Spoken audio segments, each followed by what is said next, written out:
I'm on the porch of a cabin that Robert Service lived in for a few years a long time ago in Dawson, the Yukon Territory, Canada. The Shooting of Dan McGrew. A bunch of the boys were whooping it up at the Malamute Saloon. The kid that handles the music box was hitting a jagtime tune. Back of the bar, in a solo game, sat Dangerous Dan McGrew. And watching his luck was his light of love, the lady that's known as Lou. When out of the night, which was 50 below, and into the din and the glare, there stumbled a miner, fresh from the creeks, dog dirty and loaded for bear. He looked like a man with a foot in the grave, and scarcely the strength of a louse. Yet he tilted a poke of dust on the bar, and he called for drinks for the house. There was none could place the stranger's face, though we searched ourselves for a clue. But we drank his health, and the last to drink was Dangerous Dan McGrew. There's men that somehow just grip your eyes and hold them hard like a spell. And such was he, and he looked to me like he's a man who'd lived in hell. With a face most hair and a dreary stare of a dog whose day is done, as he watered the green stuff in his glass and the drops fell one by one. Then I got to figuring who he was and wondering what he'd do. And I turned my head, and there watching him was the lady that's known as Lou.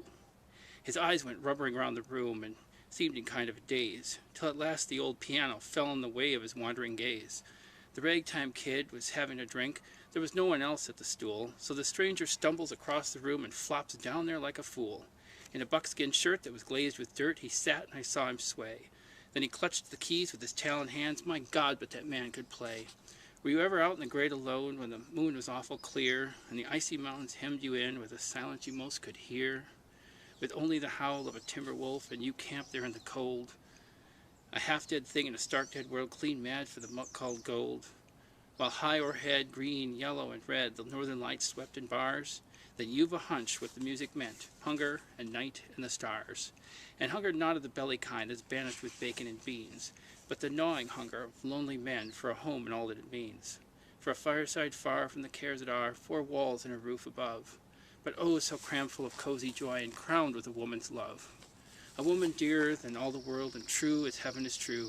God, how ghastly she looks through her rouge, the lady that's known as Lou. Then on a sudden the music changed, so soft that you scarce could hear. But you felt your life had been looted clean of all that it once held dear. That someone had stolen the woman you loved, and her love was a devil's lie. That your guts were gone, and the best for you was to crawl away and die. 'Twas the crowning cry of a heart's despair, and it thrilled you through and through. I guess I'll make it a spread misere, said Dangerous Dan McGrew. The music almost died away, then it burst like a pent-up flood, and it seemed to say, repay, repay, and my eyes went blind with blood. The thought came back of an ancient wrong, and it stung like a frozen lash. And the lust awoke to kill, then the music stopped with a crash. And the stranger turned, and his eyes they burned in a most peculiar way. In a buckskin shirt that was glazed with dirt, he sat, and I saw him sway. Then his lips went in a kind of grin, and he spoke, and his voice was calm. And boys, he said, you don't know me, and none of you care a damn.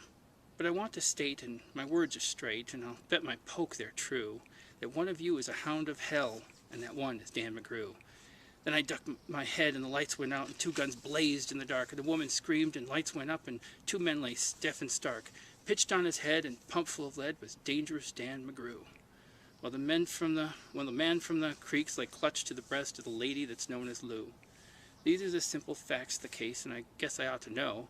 They say that the stranger was crazed with hooch, and I'm not denying it's so. I'm not so wise as lawyer guys, but strictly between us two, the woman that kissed him and pinched his poke was a lady that's known as Lou.